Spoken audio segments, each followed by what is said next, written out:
বহিৰাজ্যত হত্যাৰ বলি হোৱা অৰুণ নাথ নামৰ যুৱকজনৰ মৃত্যুত শোকাকুল পৰিৱেশে বিৰাজ কৰিছে গেৰুৱাপাৰাস্থিত শহুৰেকৰ বাসগৃহত। কৰ্মসূত্ৰে নাছিকত থকা অৰুণ নাথ নামৰ যুৱকজনে ৰেলযোগে গেৰুৱাপাৰাৰ শহুৰেকৰ ঘৰলৈ আহি থকা অৱস্থাত শুকুৰবাৰে সন্ধিয়া কোনো অচিনাক্ত লোকে চলন্ত ৰেলৰ পৰা গতিয়াই দিয়ে। ইটাৰচি জংচনৰ সমীপত ৰেল আৰক্ষীয়ে উদ্ধাৰ কৰি পৰিয়ালৰ লোকক পুৱাই খবৰ দিয়াৰ পিছতে পৰিয়ালৰ লোকৰ মাজত সৃষ্টি হয় শোকাকুল পৰিৱেশৰ। উল্লেখ্য যে বাক্সা জিলাৰ জালাখৰ ভেবলক গাঁৱৰ অৰুণ নাথ বিগত কেইবাবছৰ ধৰি পত্নী পুত্ৰসহ বাস কৰি আছিল গেৰুৱাপাৰাৰ বাসগৃহত। 3 বছৰীয়া পুত্ৰ সন্তানক কোলাত লৈ হাছাংগাবাদৰ নৰ্মদাপুৰম হস্পিতালৰ পৰা স্বামীৰ মৃতদেহ গেৰুৱাপাৰাৰ বাসগৃহলৈ আনিবলৈ বিধায়ক ফণী তালুকদাৰ, মন্ত্ৰী ৰঞ্জিত কুমাৰ দাসৰ লগতে মুখ্যমন্ত্ৰীক কাটৰ অনুৰোধ অৰুণ নাথৰ পত্নী পনাস্মিতা বৈশ্যৰ। Bureau report, Arunoday Assam. বাবাকে আহিব বুলি মই অলপ পিছতে উঠিছে, বাবাক এতিয়া আহিব বুলি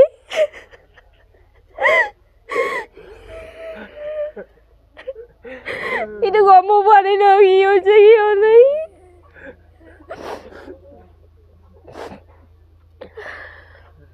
মানে ঘৰত আহি আছিল হাজবেণ্ডে, কালি ট্ৰেইনত উঠিছিল 11টা বজাত, 11টা বজাত উঠিছিল দিনৰ ৰাতিপুৱা মানে। তাৰপাছত আহি আছে, মোৰ লগত কথা পাতি আছে, ঠিকে আছে, সি একদম ফূৰ্তিত আহি আছে।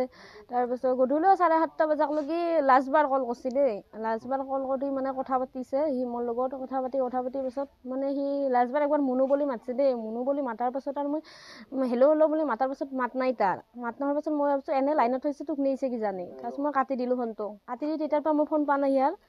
ঘৰৰ পৰা আমাৰ ফোন আহিল, ফোন অহাৰ পাছত মোক ক'লাক তাৰ এনেহেন এক্সিডেণ্ট হৈছে, ৰেলৰ পৰা মানে পৰা বুলি ক'লাক। মানে যোনটো লগ আহিছে আৰু সিয়াক মই ফোন কৰিলোঁ। ফোন কৰাৰ লগে লগে সি মোক কৈছে মোবাইলো নাই তাৰ, এৰি গৈছে সি, এৰি যাই দৰ্জাখন মানে তাৰ খোলা আছিল ট্ৰেইনৰ, খোলা থকাৰ পাছত তাৰ পৰা বুলি কৈছে, মানে দেখা পাওঁ বুলি কৈছে তাৰে।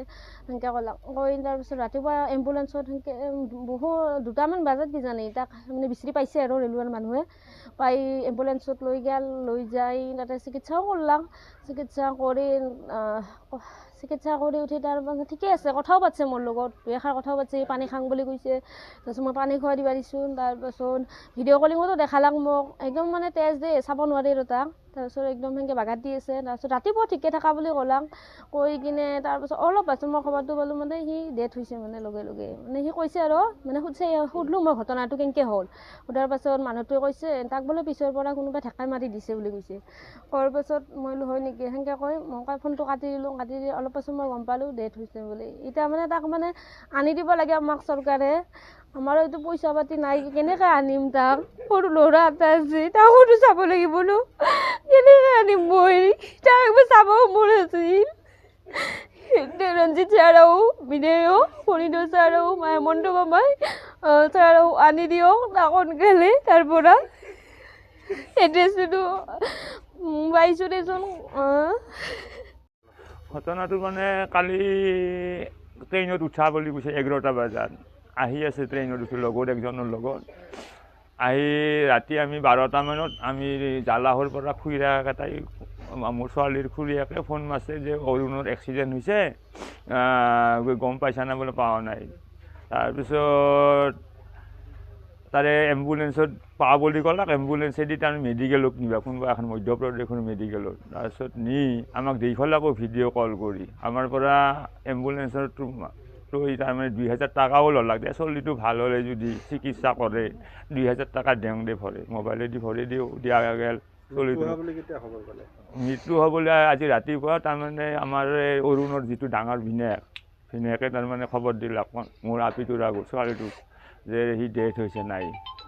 এতিয়া কি বুদ্ধি কৰি, গৰীব মানুহ কি বুদ্ধি কৰি আমি আনিব পাৰোঁ। চৰকাৰে আমাক এখনি আৰু কৰি দিলে আৰু আমি আৰু বহুত সুখী হয়। শেষবাৰৰ কাৰণে মুখখন চাবৰ বৰ ইচ্ছা আছে। মুখ্যমন্ত্ৰী ছাৰক অনুৰোধ কৰি গৈছোঁ, মোক আনি দিয়ক জাগেটো মোৰ যোৱাই হয়।